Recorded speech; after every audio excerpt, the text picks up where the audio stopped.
Okay, do you have any question before we start?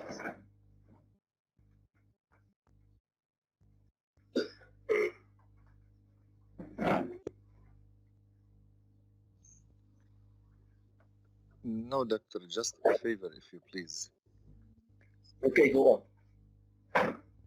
Concerning the layout of the exam, when you find it suitable to talk about it, concerning the layout, if Okay. possible, any time that you find it suitable for that.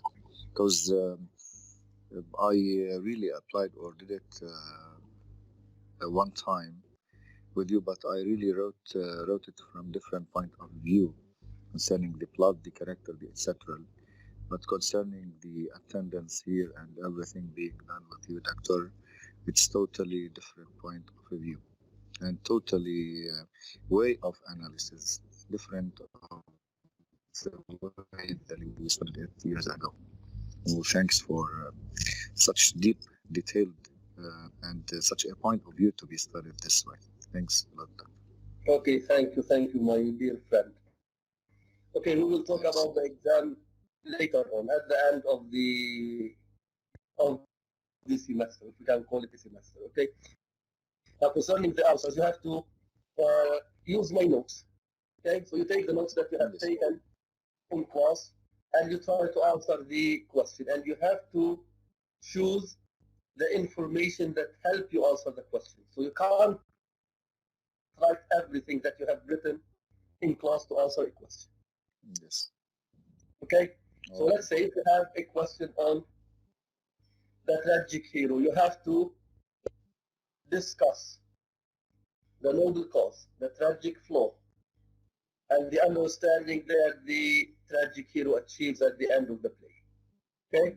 So these are the three elements of tragedy, and they are available in all of the tragedies that you have studied. So if the question has to do with the tragic hero, you have to deal with these issues. Okay? Now, if the question has to do with the social order and the state of nature, so you have to discuss the reduction of the state into a state of nature, i.e. the reduction of society into a state of nature, and you have to discuss the characters that behave as if they were still living in the state of nature. And you should tell me that Shakespeare doesn't approve of the state of nature. That's why he restores the social order into the kingdom. So in this case, you discuss how the social order is restored, and you have to discuss the characters, or you have to refer to the characters that represent the social order as you present Shakespeare's view.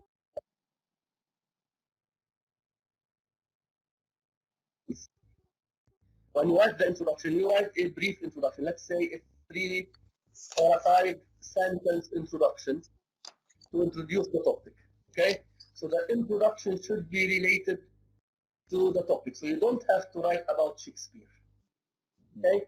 So the students in the past years used to write about Shakespeare's life. So they used to tell me that Shakespeare is an Elizabethan poet. He was born in 1554 or 56. He died in 1616. He wrote 37 plays. Some of them are tragedies, others are romances. So I don't want any of these pieces of information. When we teach writing, we tell the students that the introduction should present general ideas related to the topic. Okay, so we are going to discuss, let's say, the social order and the state of nature in King Lear. So you have to refer to the play, King Lear. And at the end of the introduction, you write your thesis statement. So in the thesis statement, you can say that through King Lear, and here King Lear should be underlined because it is the title of the play. So King Lear, Macbeth, Othello are titles of plays, and when you use them as titles, you have to underline them. Okay, so when you use Macbeth to refer to the character, you don't need to underline the word Macbeth. Okay, so this is how you differentiate between the book and the character. Okay, so at the end of the introduction, you say that through King Lear, i.e. the play, you have to underline it. Shakespeare presents, let's say, the dialectical relationship between the state of nature and the social order to come to the conclusion that the social order is the civilized universe that man has to live in. So in this case, when you write this thesis statement, I realize that you know what you're going to write about. And I realize that Shakespeare is against the state of nature and he approves of the social order. So to show that Shakespeare approves of the social order, you have to present the state of nature as it is presented in the play. Okay? So the state of nature in Shakespeare's plays leads to the destruction of the human universe. It leads to the destruction of the human life as a human being in the place. Okay? So in this case, man becomes closer to animals. Okay? And so in this case, the state of nature violates the Renaissance philosophy of the great chain of being. And we discussed the great chain of being at the beginning of the semester. I said at the bottom of the great chain of being, you have inanimate objects. Above them, we have animals. Above animals, we have man. We have man. Above man, we have angels. Above angels, we have God. So God is at the top. So if we look at this hierarchy of being, we realize that man is at the middle of this hierarchy. So man is at a mid position between God and angels and animals. So he is superior to animals and inferior to angels. Okay? So he is close to animals because he has a body. And the body is associated with instinct, with basic drives. So that's why man comes directly above the animals. Okay, so he shares some tendencies, some instincts with the animals, but he is superior to them because he has the mind. The mind associates man with or brings man closer to angels and to God. Okay, so the state of nature violates this great chain of being because it brings man down to the level of animals. Okay, so in this case, man is no longer superior to animals and no longer closer to angels and to God, so he becomes an animal. Again, Shakespeare doesn't approve of this point of view. So you discuss how animalism is introduced into the play that you have to discuss, be it King Lear or Macbeth or Othello. So we discuss it in detail. In the case of King Lear, you have Edmund, Rig, and Goneril as examples of the state of nature. Okay, and here you can elaborate on Edmund's soliloquy in Act 1 when he says, "Nature, thou art my goddess." Okay, so in this case, Edmund emerges as the embodiment of the state of nature. And I discussed this soliloquy in detail. So you may take my discussion of this soliloquy to explicate the state of nature that we have in the play. Is it clear? So when we are done with the state of nature, you, let's say, discuss the social order. The social order is represented, let's say, by Cordelia, by Edgar, by King Lear, i.e. by the good characters that want to preserve the social order and that want to preserve the natural order.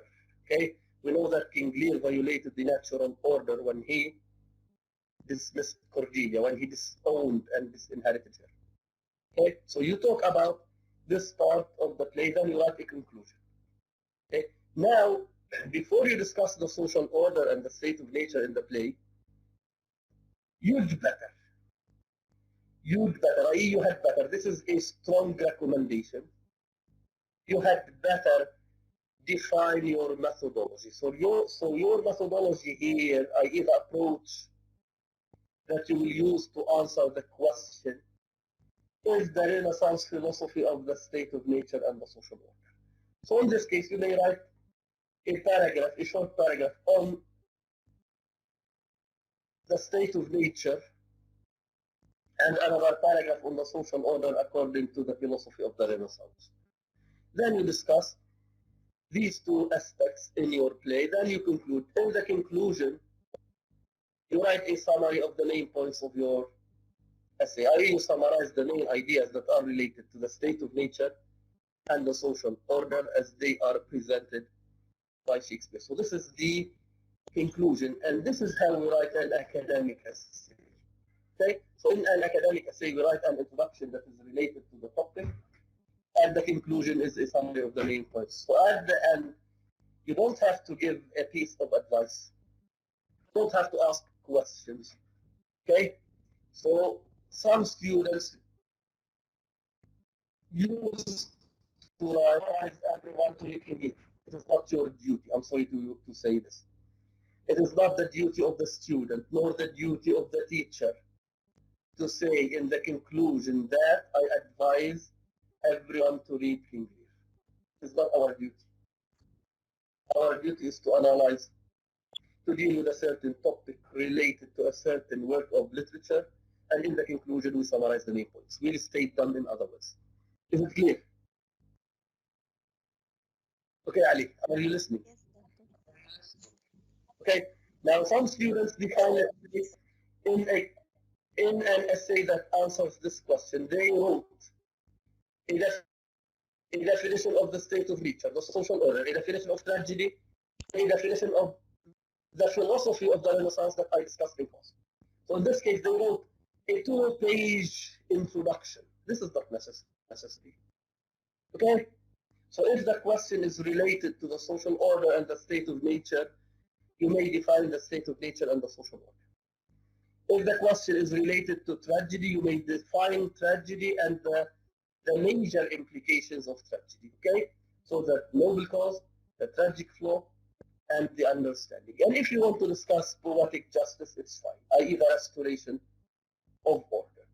If you want to discuss it from a mythical point of view, introduce the topic, and then discuss the play from a mythological point of view. You don't need to write a methodology here because I didn't discuss the mythological approach in detail as I did in the mythology and archetypes course. So in this case, you are exempted from writing a methodology.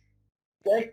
Or if you want, since you have collected information from here and there about myth and the role of the king, according to this, so you may write in a short paragraph your methodology that presents the king from a mythological point of view, then you apply it to the play. Okay? So if you want to discuss the king from a mythological point of view, so you have to tell me that according to this, the king is the source of life to his nation. And in this case, you have to discuss the two types of ruler that Shakespeare presents in each play. Okay, so in Macbeth, you have to present Macbeth, the evil ruler, the Machiavellian ruler who rules by cunning and force. And you have to present how he rules the nation. Okay, so you have to contrast him with Duncan. Duncan is a good ruler. That's why nature condemns the crime of murdering King Duncan, and you have to refer to the events that take place in the play to show that Duncan represents order not only at the level of the state, but also at the level of the universe. Okay, so the king is God's image on earth. The king is killed. There is disorder at the level of the universe. So that's why darkness enwraps the universe, although it is day. That's why the horses eat each other. So this is the reversal of order. So because he is a good king, because he is a source of life to the nation, his death has led to disorder and to the destruction of life in this universe. Okay? And then you write a paragraph or two on Malcolm who restores the order. So Malcolm is the good king, and now I will discuss his own virtues. Okay, then you conclude. Okay, so this is how you should answer. So you don't have to write everything. Okay, some students write a booklet to answer one question. So sometimes I have two booklets. Okay, so if we have two questions, I usually have two booklets. Each booklet presents an answer to one topic. This is too much. Okay? So you have to choose the information that helps you answer the question. Exactly. Just abide by the question. Okay, go on. Just to abide by a question. That's what I'm Yes, saying. yes, to abide by, yes, by the question, yes, by the topic. So it's clear that it should be an essay, academic essay in this way. Yes, usually I will give the students 2 questions. A question that is allocated 60 points, and in this case, the student has to write an essay. And a question that is allocated 40 points. In this case, you can write the answer without writing an essay because you may not have time. But in fact, you have time. You have 2 hours. Okay? So if you manage your time properly, you can write 2 essays within 2 hours. So you can write 1 essay in 1 hour and another essay during the second hour. But students usually like. I have studied at a private university. I taught at private universities before coming to the Lebanese University. I used to give my students 2 questions. Okay, and they didn't say we don't have time. Okay, anyway, for this year, I may give you, I said I may, I haven't decided yet. I will decide at the end of the semester. I may give you 2 topics. You choose one. Okay, so in this case, I may take the circumstances into account. So I may give you 2 topics, and you will have to write an essay, a well-organized, thought-out essay on 1 topic. So in this case, you have 2 hours to write an essay. So I will write a well-organized, thought-out essay on 1 of the following 2 topics, if I want you to choose. Or I may give you 2 questions, an essay question, and a short answer question. So we will talk about this at that. Okay? Okay. Just one more thing, Doctor. Just a little bit. Okay, go on. You've talked about the thesis. What about the introductory statement to our own introduction? To the introduction? The introductory statement for our own introduction. Okay, well, let me tell you one thing. Now, the introduction, according to the academic rules of writing an essay, should follow the funnel approach. Exactly. There is a funnel. So the introduction is like a funnel. It starts with a very broad idea. The second idea is narrower than the first. The third is narrower than the second. The fourth is narrower than the third, until we come down to the thesis statement, which is the most specific statement of the introduction. Okay? Yes. So you can't write the thesis statement at the beginning of the introduction. This is wrong. For sure. Okay? It is wrong. Okay? So I remember I was teaching at a private university, and the students used to write the thesis statement at the beginning of the introduction. I said this is wrong. They said to me, but we used to do this at school. I said, what you got at school is wrong. In fact, it is wrong. Because at school we teach different types of introduction, but at university we also teach different types of introduction, but we want the students to use the academic way in their major courses. Okay? So the thesis statement is written at the end of the introduction. Now, at the beginning of each body paragraph, you have to write a topic sentence. Topic sentence. Okay, we call it a topic sentence. Okay, so the topic sentence is the main idea of the paragraph. So when you write a topic sentence at the beginning of the paragraph, you tell me that you're going to discuss, let's say, Macbeth's flaw. So the whole paragraph should deal with Macbeth's tragic flaw. Okay? Yes, Macbeth's tragic flaw is that he valorizes imagination over reason. And I have mentioned this many times before. Okay? So because he trusts the witches, which are the product of imagination, Macbeth makes a mistake. And as a result of this tragic flaw, Macbeth reduces himself to the level of arrogance. So in this case, you have to discuss how Macbeth is controlled by the id and how the id leads to his destruction. So it is not enough to say that Macbeth's tragic flaw is that he valorizes imagination over reason. You have to present supporting details to prove your topic sentence. Okay? So he valorizes imagination over reason. So the ranking of imagination above the reason leads to the destruction of man's life as a human being. Okay? So by valorizing imagination, Macbeth activates the id, which is supposed to be suppressed in the unconscious. Okay? So Macbeth becomes aggressive as an animal. And according to Freud, the function of the id is limited to the first 3 years of our lives. If the id controls our lives when we grow up, we become aggressive. Okay? And in the play, Macbeth becomes aggressive. He becomes an animal. So we have to discuss Macbeth's animalistic behavior and the consequences of this animalistic behavior, the destruction of the kingdom. So the kingdom is no longer the mother earth. Somewhere he describes, I think Ross described Scotland as a mother who is no longer a mother. And here the mother is the mother earth, according to myth. Okay, so the mother earth is a source of life, a source of continuity of life, a source of fertility. So Scotland has lost its position as a mother earth. It is no longer a source of life. It is a source of death because Macbeth enjoys destroying, decimating the lives of his opponents. Okay? So this is his tragic flaw. So it leads him not only to his own destruction, it leads him also to destroy the kingdom. So the kingdom is no longer a mother earth, according to the Scottish people. So this is his tragic flaw. You are done with the tragic flaw. You have to discuss the understanding that he achieves, and we will discuss this at the end.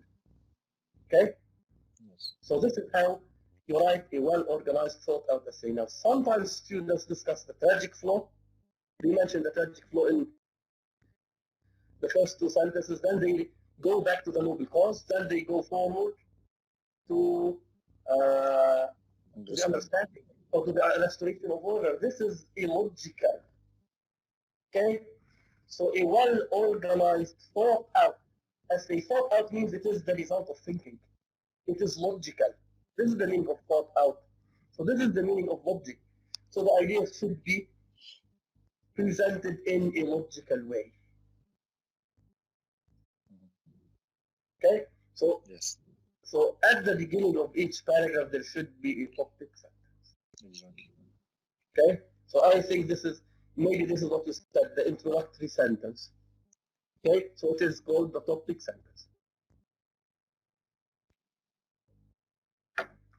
Is it clear? Very clear. Thank you, Doctor. Okay, not at all. Anyway, all of you have studied academic writing before, so you may have come across these issues. Yes.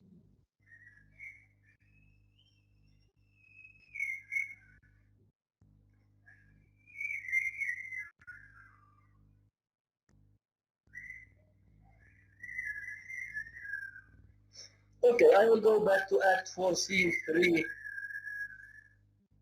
Okay, I was discussing Scene 3 yesterday before I dismissed the class. I will go back to it and I will try to discuss it in detail.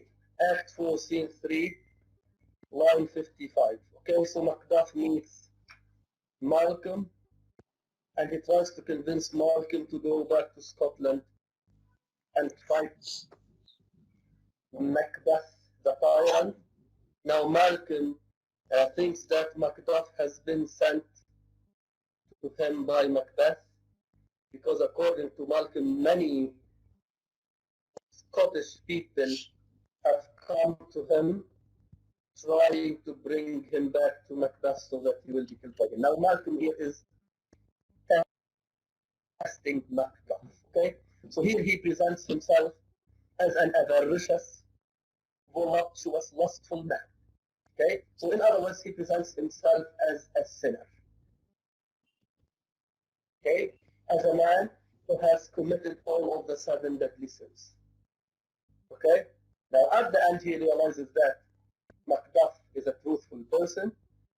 That's why at the end he recants, recants, recants, i.e. he proves that what he has said is not true. So he recants all the sins that he has accused himself of, or to comment on the sins and the virtues, to show you that a ruler, according to Shakespeare, should be controlled by the 7 virtues of Christianity. Okay, so Macduff, line 55, not in the legions of horrid hell can come a devil more damned in evils to top Macbeth. Malcolm, I grant him bloody, i.e. he is a murderer, luxurious, avaricious, false, deceitful, sudden, malicious, smacking of every sin that has a name. But there is no bottom, none in my voluptuousness. Your wives, your daughters, your matrons, your maids couldn't fill up the cistern of my lust. And my desire all continent impediments would overbear that did oppose my will. Better Macbeth than such and one to reign. Again, here he mentions different types of the 7 deadly sins, and in fact, if you want, we have, I will dictate them to you. The 7 deadly sins, according to Christianity, are pride, envy, gluttony, i.e. eating too much, lust, which is the opposite of anger, which is the opposite of patience, sloth, S-L-O-T-H-I-E, laziness, which is the opposite of diligence, greed, which is the opposite of liberality. Here, greed is similar to avarice. Okay? So in other contexts, you may have avarice instead of greed. So these are the 7 deadly sins. Now their opposites are called the 7 virtues. Okay? The 7 virtues are humility, H-U-M-I-L-I-E-Y. It is the opposite of pride. Kindness is the opposite of envy. Abstinence is the opposite of gluttony. Gluttony, G-L-U-T-T-O-N-Y. Chastity is the opposite of lust. Patience is the opposite of anger. Diligence, D-I-L-I-G-E-N-C-E, diligence, is the opposite of sloth. Liberality is the opposite of greed. Okay, so here Malcolm presents himself as a lustful person, and therefore lustfulness means limitless sexual desire. This is it. Limitless, boundless sexual desire. Okay, so here Malcolm is saying that he is a highly voluptuous man. If he becomes the king of Scotland, the Scottish women, be they wives or daughters or mothers, will be the subject of his. Okay, so in this case, he is not a good ruler. Okay, so he wants to say that In other words, a good ruler should not be a lustful ruler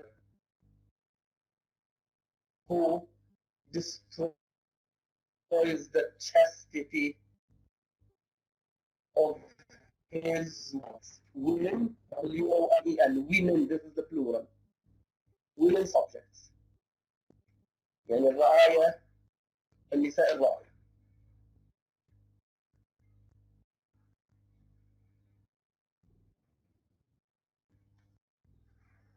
Okay?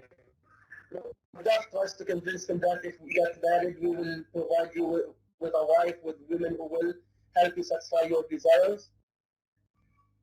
And then Malcolm says, line, let's say 90, but I have none, the king becoming graces, as justice, verity, temperance, stableness, bounty, perseverance, mercy, lowliness, devotion, patience, courage, fortitude. I have no relish of them. So all of these are either 7 virtues or graces of the king. Okay, you have temperance, verity, lowliness, patience, virtues, but abound in the division of each several crime, acting it many ways. Nay, had I power, i.e., if I had power, I should pour the sweet milk of concord into hell, applaud the universal peace, confound all unity on earth. So if he becomes a king, he will destroy life on earth. Okay? And here indirectly, this is a comment on Macbeth. Macbeth has life on earth because Macbeth is not a source of justice, is not a source of mercy, is not a source of humility. Lowliness here means humility. Okay? So Macbeth as a ruler threatens the universal peace and destroys all types of life on earth because he has lost all the graces of the kings and all the 7 virtues of Christianity. Macduff says, "Oh, Scotland, Scotland. Malcolm, if such a one be fit to govern, speak, I am as I have spoken." So here he says, Macduff says, you are not fit to rule. So here Malcolm realizes that Macduff is a truthful person. So that's why he says in line 115, Macduff, this noble passion, child of integrity, hath from my soul wiped the black scruples, reconciled my thoughts to thy good truth and honor. So I'm not going to read the rest. I will skip some points.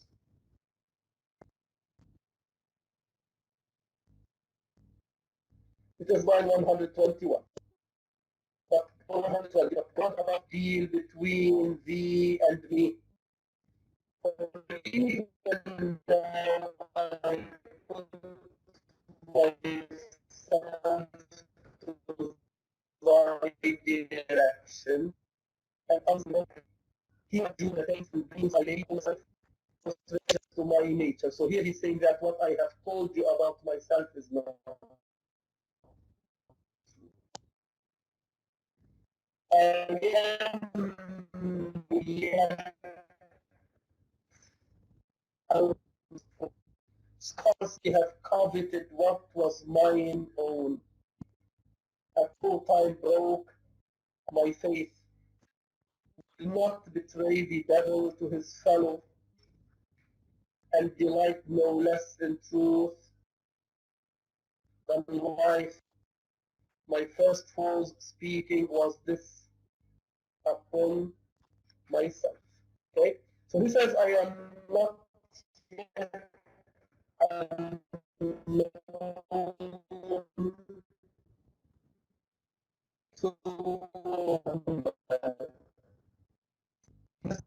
of the seven deadly sins, nor has he violated the Ten Commandments of the Old Testament. Malcolm has never committed any of the seven deadly sins, nor has he violated the Ten Commandments of the Old Testament.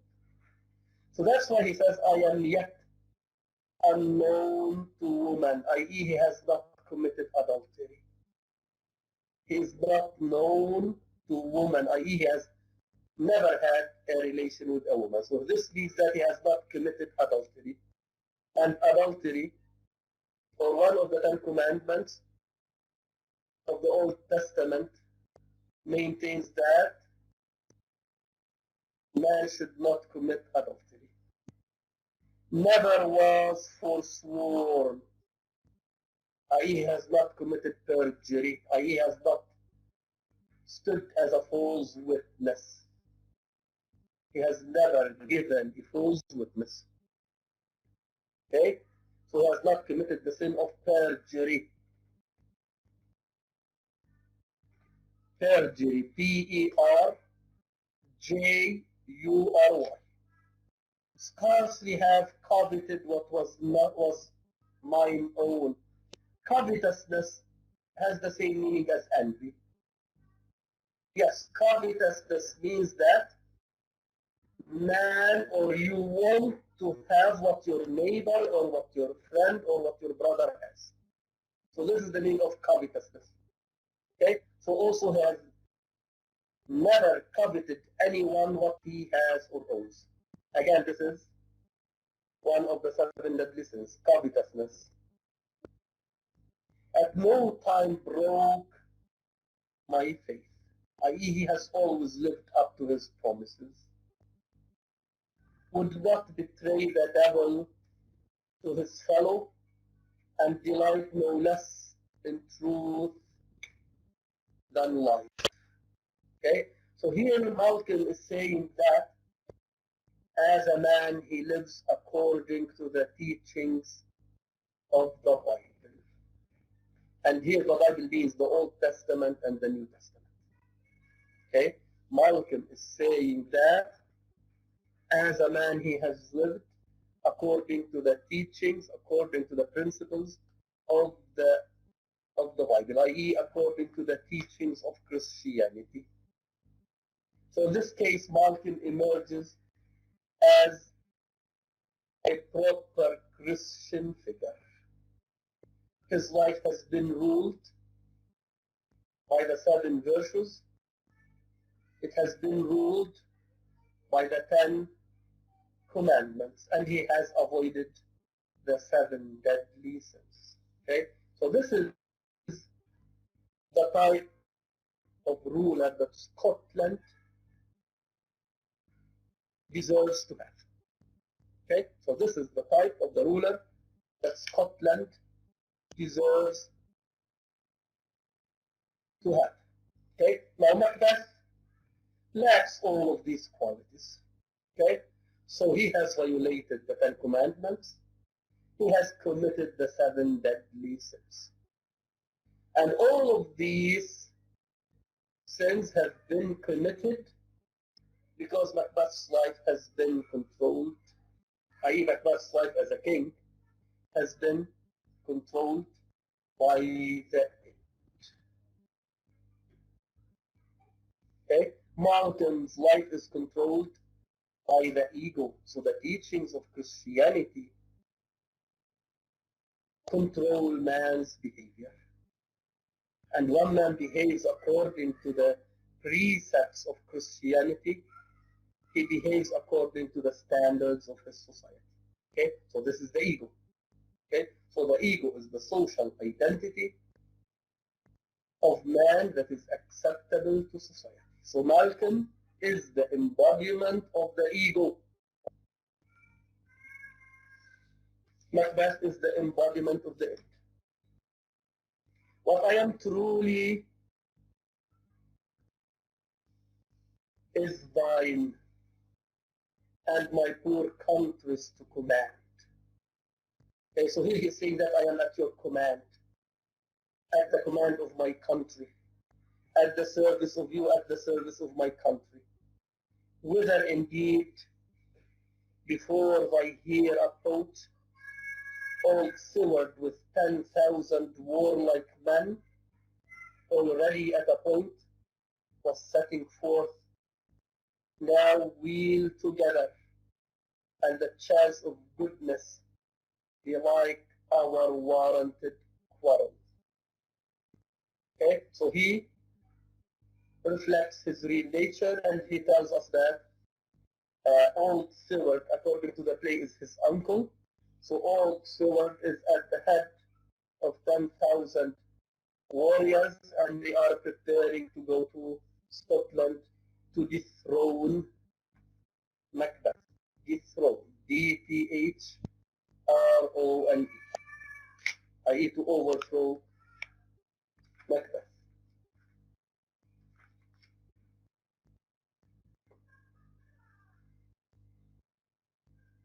Okay, I will skip some pages. You may skip 2 pages. Okay? It is Act 4, Scene 3, line 165. Line 165. Ross, alas, poor country, almost afraid to know itself. It cannot be called our mother, but our grave, where nothing but who knows nothing is once seen to smile, where sighs and groans and shrieks that rend the air are made, not marked, where violent sorrow seems a modern ecstasy. The dead man's knell is there scarce asked for hope, and good men's lives expire before the flowers in their caps, dying or they sicken. Okay? So here Ross says it cannot be called our mother but our grave. Okay? So from a mythological point of view, Scotland is no longer the earth mother of the Scottish people. So Scotland is no longer the source of life and safety to the Scottish nation. It is a grave, it is a kind of death. And he mentions the different kinds of crimes that are committed in the country. So that's why I said at the beginning, Scotland is no longer the Mother Earth. Okay? The Mother Earth is a source of life, a source of fertility, a source of regeneration. Okay? So Scotland under Macbeth's reign has become a terrible mother, a source of evil. Scotland has become a terrible mother. In other words, Scotland has become a source of death and evil.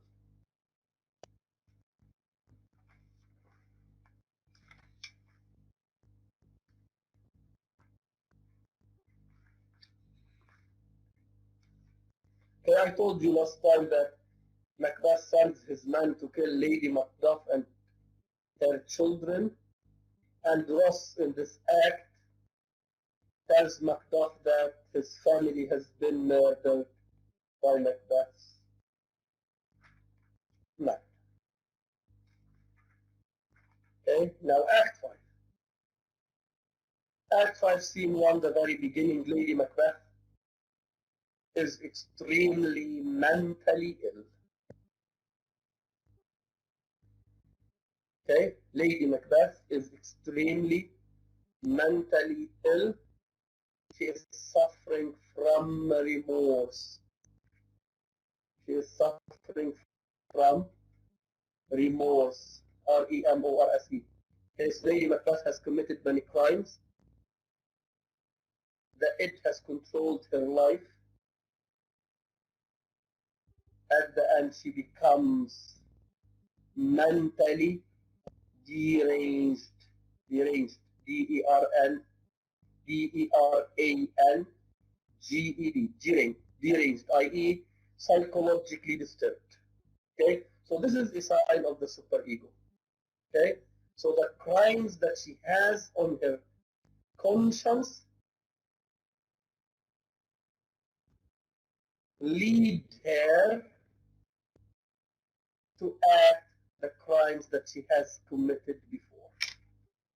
Okay, so through her actions, through her behavior, she expresses the crimes that she has committed. Okay, so Act 5, Scene 1, Dunsinane, and you know that Dunsinane is the hill where Macbeth's castle is located. A room in the castle, enter a doctor of physic and a waiting gentlewoman. Doctor, I have 2 nights watched with you, but can perceive no truth in your report. When was it she last walked?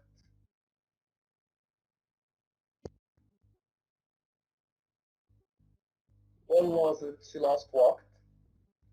Gentlewoman, since His Majesty went into the field. Okay, so Macbeth is preparing to face the enemy. He has gone to the field, i.e. to the battlefield. Since His Majesty went into the field, I have seen her rise from her bed, throw down her closet, take forth paper, fold it, write upon it, read it, afterwards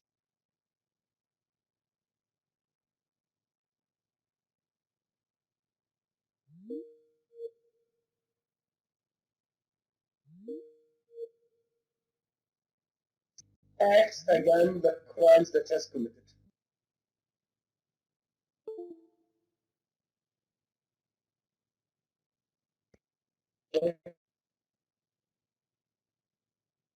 So after they killed the king, she writes on it, folds it, reads it, afterwards she seals it. Again, this is a reference to the letter that Macbeth sent her before they killed the king. A great perturbation in nature to receive at once the benefit of sleep and do the effects of watching.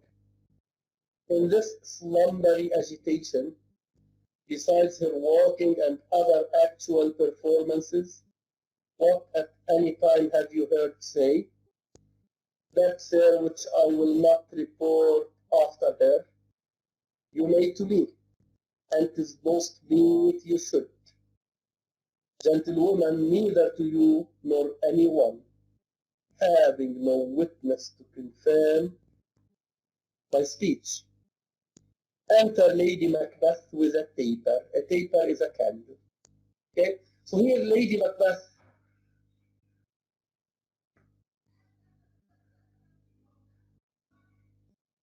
walks and talks in her sleep. This is called somnambulism.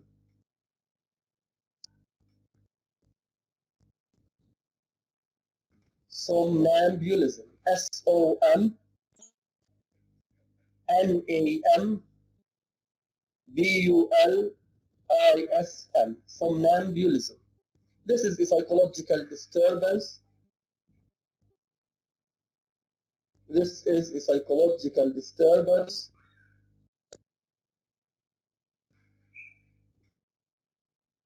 that means that and talks in his sleep. Okay, so Lady Macbeth is psychologically disturbed because the super ego cannot be suppressed for a long time. Okay, so Lady Macbeth has suppressed the super ego in order to kill the king, in order to have her husband as King of Scotland. At the end, the super ego cannot be controlled. So the super ego is translated as, i.e., it is expressed as a sense of remorse. Okay, so Lady Macbeth expresses her guilt or her sense of guilt through her thoughts during her sleep. Okay, so in this case, the super ego that has been suppressed in the unconscious.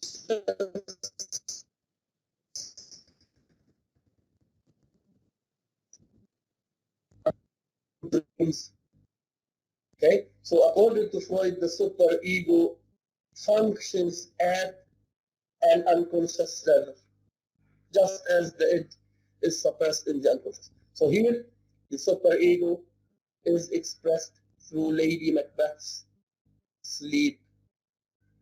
Okay, so Lady Macbeth enters with a taper, i.e., with a candle, and the candle is a symbol of light. Okay, so this means that Lady Macbeth needs to confess her sin to a priest. She needs to achieve spiritual salvation, spiritual purification.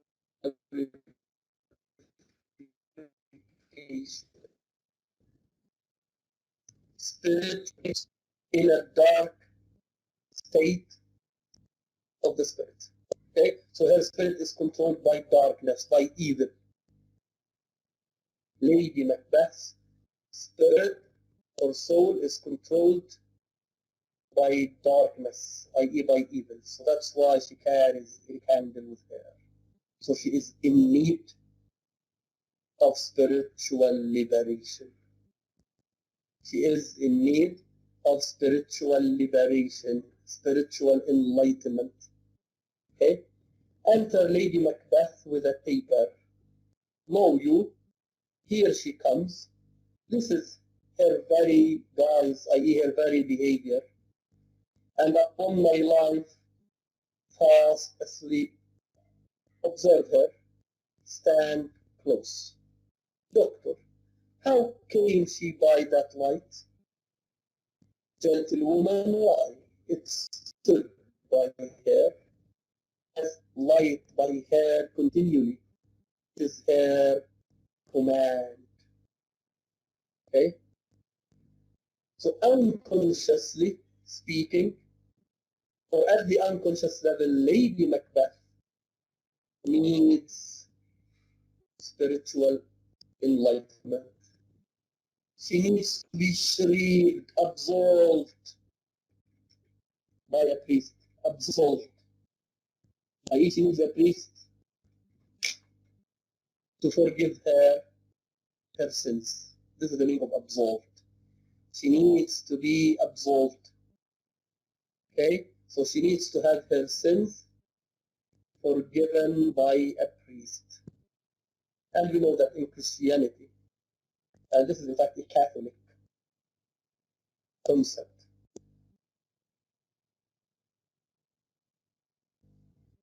if a sinner confesses his sins to a priest, he will be forgiven that represents God. Okay, so the priest forgives man's sins just as God forgives our sins. And this is one of the missions that Jesus Christ has given to his disciples. Okay, so after his resurrection, Jesus Christ sent his men to preach the Bible, and he said to them, I will give you the power to forgive the sins of people. Okay, so Lady Macbeth, so at the unconscious level, Lady Macbeth expresses her need for spiritual salvation and liberation. Okay, she needs to be purged of her sins. So that's why she carries the candle. That's why she has the candle by her, by day and by night. Okay? So she lives in an eternal state of darkness. And Lady Macbeth will never achieve spiritual purgation or liberation. She will die before, or she dies before she confesses her sins. Okay? So she ends up, okay, supposedly, she ends up in hell. And the same applies to Macbeth.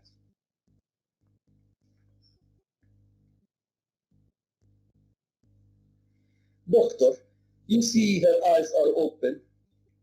Gentlewoman, I, but their senses are shut. Doctor, what is it she does now? Look how she rubs her hands. Gentlewoman, it's an accustomed action with her to seem thus washing her hands. I have known her continue in this a quarter of an hour. Lady Macbeth, yet here is a stop.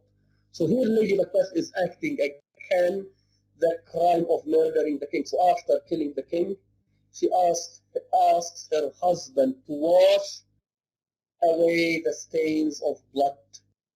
So that's why she says, here is a spot. Dr. Hark, she speaks. I will set down what comes from her to satisfy my remembrance the more strongly. Lady Macbeth, out, damned spot. Out, I say. 1, 2, why? Then 'tis time to do it. Hell is murky. Fie, my lord, fie. A soldier and a fear. What need we fear who knows it? When none can call our power to account. Yet who would have thought the old man to have had so much blood in him? So these are the statements that she has said to her husband before.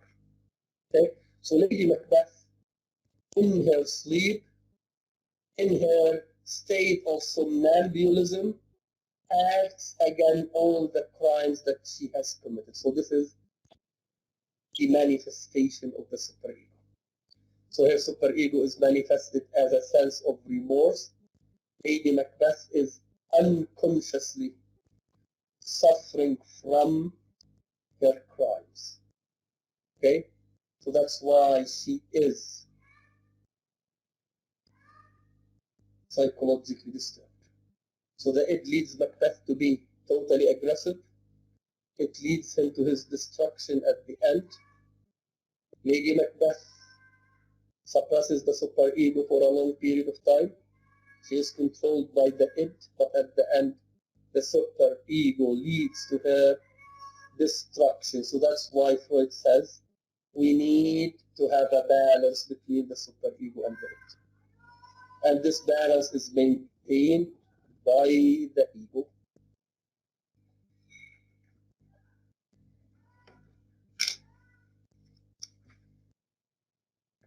Okay, doctor, do you mark that? Lady Macbeth, the Thane of Fife, had a wife.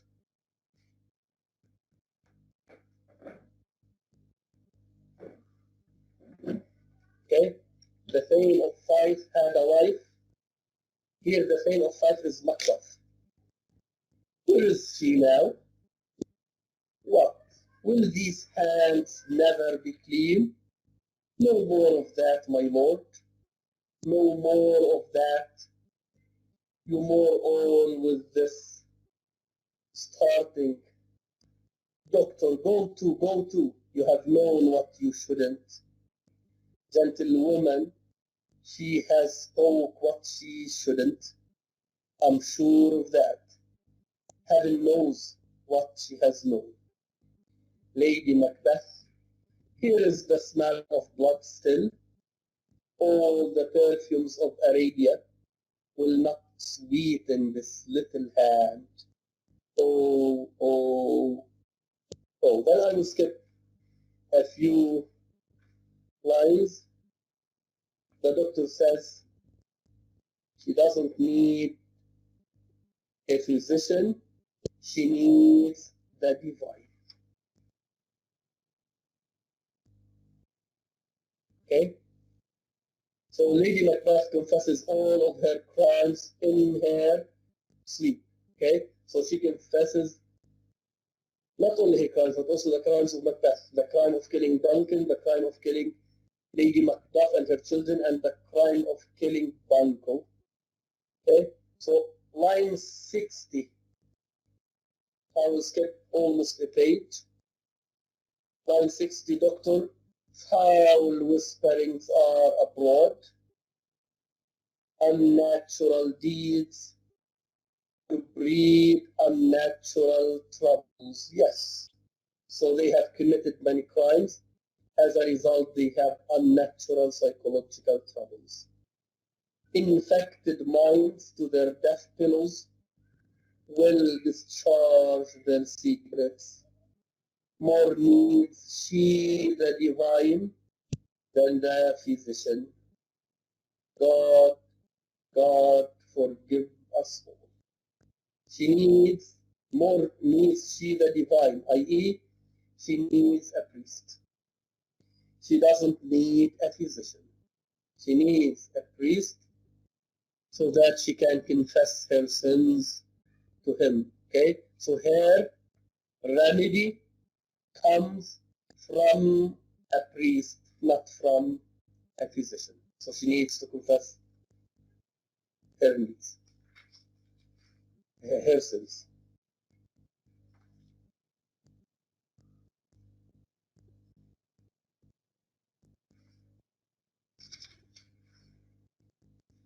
Okay, at the end, Lady Macbeth dies. Act 5, Scene 3.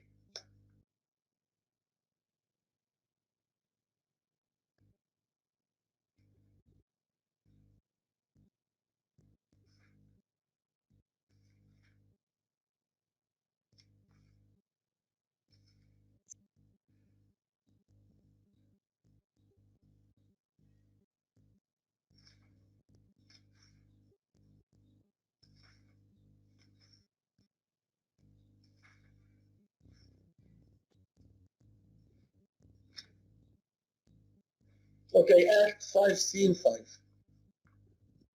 Okay, Lady Macbeth dies.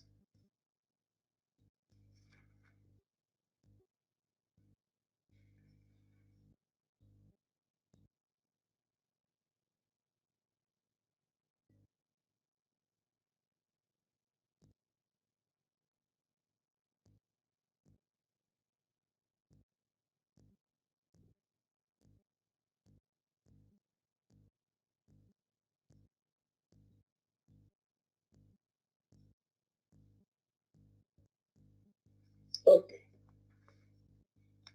Act 5, Scene 5. We have Macbeth, then Satan, then Macbeth, line 10. I have almost forgot the taste of fears.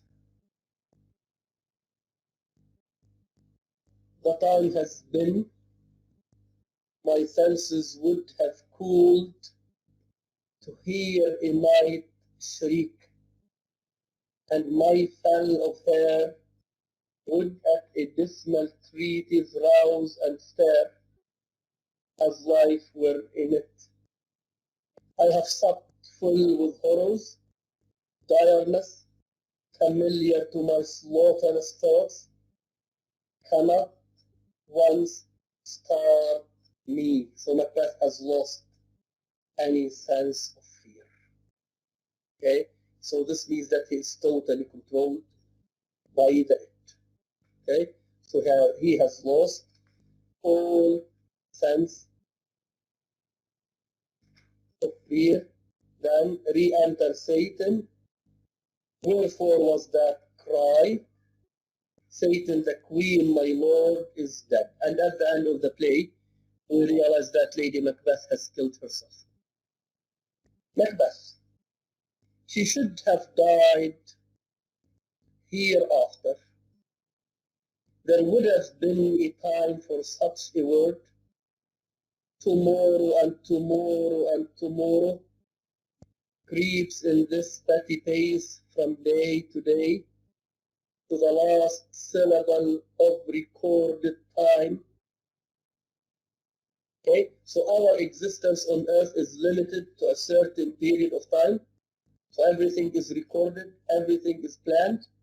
So that's why he says tomorrow and tomorrow and tomorrow creeps in this petty pace from day to day to the last syllable of recorded time. So each one of us has a certain period of time to live on earth. When this period is over, we die.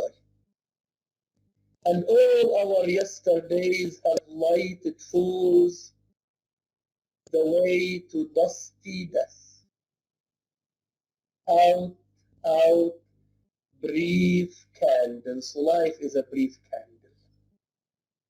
Life doesn't last forever. So this means that man cannot be immortalized. Okay? Man is not an immortal being. So there is a certain time at which he should die. Life's but a walking shadow, a poor player that struts and struts his hour upon the stage and then is heard no more. So this is the understanding that Shakespeare achieves throughout the course. Okay, so this is the kind of understanding that Macbeth achieves through the course of the play.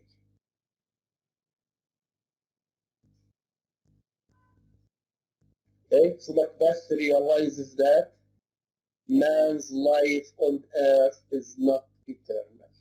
This is number one. Number two, Macbeth realizes that each man is assigned a certain role to fulfill during his lifetime.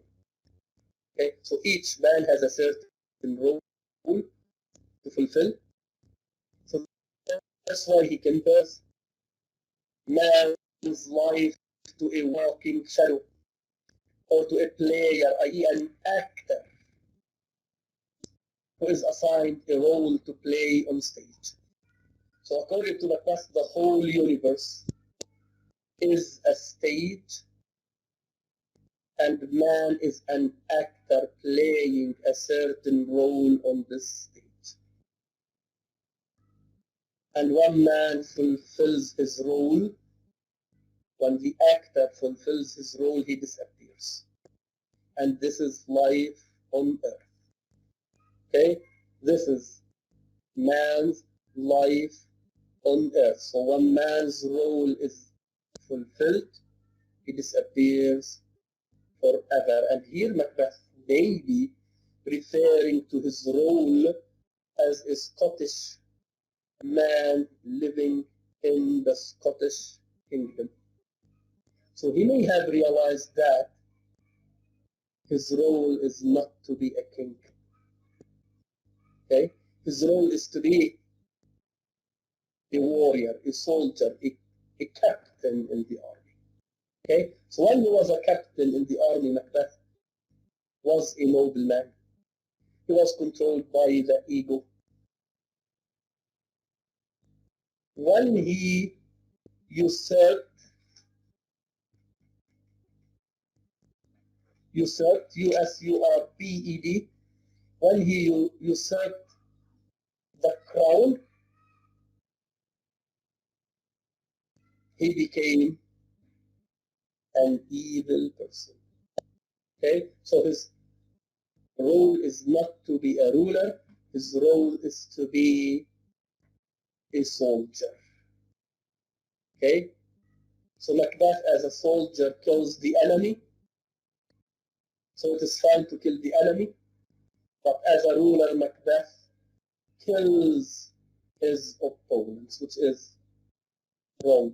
Okay, so the king is not supposed to build his reign on the blood of his subjects. Okay, so Macbeth has assumed a wrong role. It is a tale told by an idiot. Life is a tale told by an idiot, full of sound and fury, signifying nothing. So at the end, he comes to the realization that life is nothing. Okay? And he comes to the conclusion that he cannot be a king forever. So that's why he says, out, out, brief candle. Okay? So Macbeth wants to be the king, and he wants to pass the crown on to his children. Okay? So he realizes that this cannot be achieved. Okay? So he has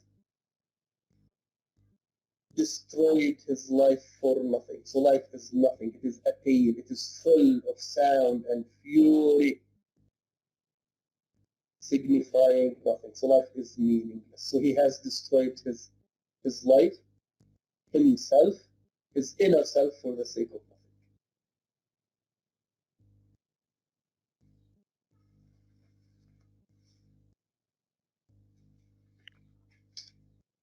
Okay? So now the English army comes to Scotland, and the soldiers are asked to cut branches of trees and to hide themselves behind these branches. So in this case, their number will not be known to the enemy. Okay, so they move towards Macbeth's castle. Okay, and the witches said to him, Macbeth will not die until Dunsinane Hill moves until Birnam Wood moves towards Dunsinane Hill. Now the wood is moving towards Macbeth. Okay, at the end of the play, Macbeth meets Macduff. They fight, and Macduff kills Macbeth, and at the end of the play we have a restoration of order. Okay, so the rightful heir, H-E-I-R, becomes the King of Scotland.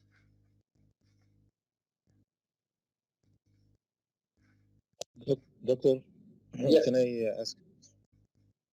We have the line 24. Yes. Life is but a walking shadow. Is this the evidence that Macbeth realizes his fault and like a tragic hero? I mean, as a tragic hero? yeah. Is this evidence? Of course, now. Of course. Of course, at the end, the tragic hero should achieve a kind of understanding. Okay? Now Macbeth understands what he has done throughout the play. Okay? So he realizes that man's life on earth is not eternal. Man's life is temporary. It is not permanent. So at the end, man will die. This is number one. And number two, each man has a role to perform on earth. Mhm. Okay? So it means that Macbeth has not been born to be a king. Okay, but he's still controlled by his ID at the end. Which idea? He realizes his fault, but he's still not convinced to make it better. I don't know what to say. Of course, the tragic hero should die. Mhm. He should be sacrificed. This is one of the major requirements of tragedy, one of the major implications. The tragic hero should die in order to pay for the sins of the nation. Here, Macbeth dies to pay for the sins that he has committed. Mhm. Okay. Okay? So he is the source of evil. He is the source of death, according to myth. So this source of death that is destroying the nation and the kingdom should be wiped out, so that he should Mhm. die. Okay? So as Okay. a tragic hero, he should die. So there should be a scapegoat, a sacrificial lamb. Okay? Mhm. So Macbeth is sacrificed because the nation has to be purged of the evils that have Has been controlled it. committed. Of course, Yeah. the evils that have controlled the life of the nation. Okay? So the nation is suffering from death, from injustice, from tyranny. So Macbeth, even though he realizes his mistakes, even though he achieves a certain kind of understanding, he should die. Okay? Someone should be sacrificed. Okay? Okay. Thank you. Yes. Okay? So It's clear. Othello dies at the end, although he has been innocent. Okay? Othello is innocent. And he has a certain goal in his mind. So he dies for the sake of fulfilling this goal. So he should die. So the tragic hero should die. Otherwise, Okay. we don't have a tragedy. The tragedy should end with the death of the hero. But is he Okay? So totally Macbeth innocent? is considered by Othello. You said that he I is said, yes, innocent. Othello is an innocent man. Hamlet is an innocent man, right? Yeah. Hamlet has not committed a sin. He has not committed a crime. Mhm. But at the end of the play, he is to be sacrificed for the In sake order of him. to, yeah. Okay? So in myth, there is always a sacrifice. Okay? So that sacrifice wipes out the sins, the evils that have inflicted pain or suffering or death or sterility on the nation. So Macbeth is the source of all of these evils. So he should die. Okay? But he doesn't want to surrender. He doesn't want, let's say, to kill himself. Okay? Because he knows that he will die. Okay? So whether he acts according to his own understanding, whether he recants all of his sins, he will die because he has committed many sins. And the new ruler will kill him. So Macbeth says, I will not die like the Roman fool. And the Roman fool here is the Roman hero who kills himself at the end. He doesn't want to be taken as a hostage. Okay? So the Roman hero in Roman literature and in Roman history kills himself so that the enemy will not take him as a hostage. So Macbeth doesn't want to kill himself. So he wants to face the enemy till the very end. Okay? So this shows that Macbeth is controlled completely by the it. So that's why he says, I have lost a sense, all sense of fear. Okay? So fear is related to the superego. So the superego leads us to be afraid of making or of doing something. Okay? So this means that the superego Yes. is still alive. Macbeth loses destroys the superego completely. And at the end, he is totally controlled by the id. So he wants to face the enemy as a ferocious animal faces another animal. So he doesn't want to surrender. Okay? So he wants to die as a soldier. He doesn't want to die as a coward. Okay? So at the end, we have a restoration of order. Malcolm becomes the king of Scotland. So the fact that Macbeth has been killed means that Shakespeare doesn't approve of the Machiavellian view of the ruler.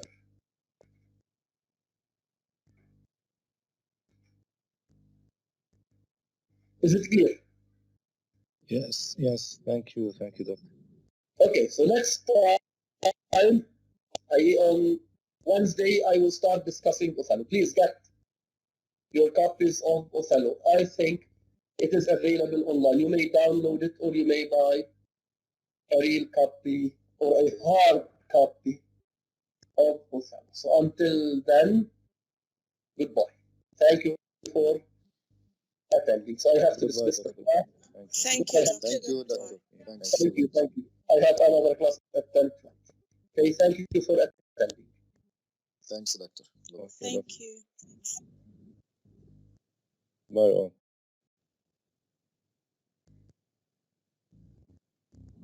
Okay, goodbye.